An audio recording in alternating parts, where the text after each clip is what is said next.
Hi, I'm Dr. Adam Zuckerman. I'd like to welcome you to my website for IBS, Crohn's, and colitis. What you may not know is that Crohn's is actually an autoimmune condition where your immune system is literally attacking your own body and healthy tissues by mistake. If you're tired of traditional approaches with medications and steroids, we may have a better answer for you. By ordering the free DVD through the request box on this page, you'll learn what makes our protocols much different and why we see amazing results. Whether you suffer from IBS, Crohn's, or colitis, they all often occur when we're eating foods that we're sensitive to. In fact, 70 to 80% of our immune system is found in our gut. So if you're eating a food that you're sensitive to or you have an underlying gut infection, they can actually be big causes of your problem. Especially with an autoimmune problem like colitis or Crohn's, we have very specific ways in our office where we modulate the autoimmune attacks and try to find out what is triggering your immune system to do this. So if you're tired of suffering from these problems, register for the free DVD. You may even have health problems that are a result of your condition that you never even knew correlated with it. So let's talk a little bit about IBS versus Crohn's.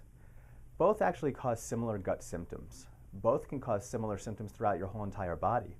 The causes of each are very different. Common symptoms with IBS are things like abdominal pain, fullness, gas, bloating, acid reflux. Symptoms come and go. There's different types of IBS. There's IBS-C, which is constipation, versus IBS-D, which is diarrhea, or it could even fluctuate back and forth, alternating IBS-A. IBS patients typically have relief after a bowel movement. 1 out of 6 people have IBS. It's actually the most common cause for a visit to a GI doctor in this country. And IBS is typically diagnosed by exclusion, which means after all of the tests are run, if nothing is found, then you're diagnosed with IBS. Crohn's disease, on the other hand, is actually an inflammatory bowel disease. The other is ulcerative colitis. They can cause things like ulcers and scar tissue and fistulas. They're actually autoimmune diseases, which once again means that your body is attacking its own tissue. Diagnosis of Crohn's and colitis are typically made from colonoscopy and biopsies.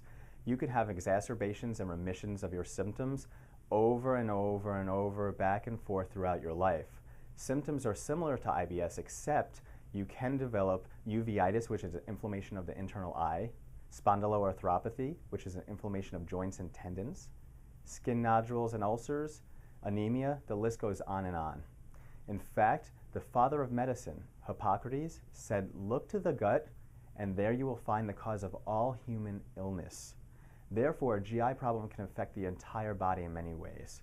On the free DVD, you will hear information that you haven't heard from anywhere else. There is hope, and we're here to add value to your life. I look forward to hearing from you soon.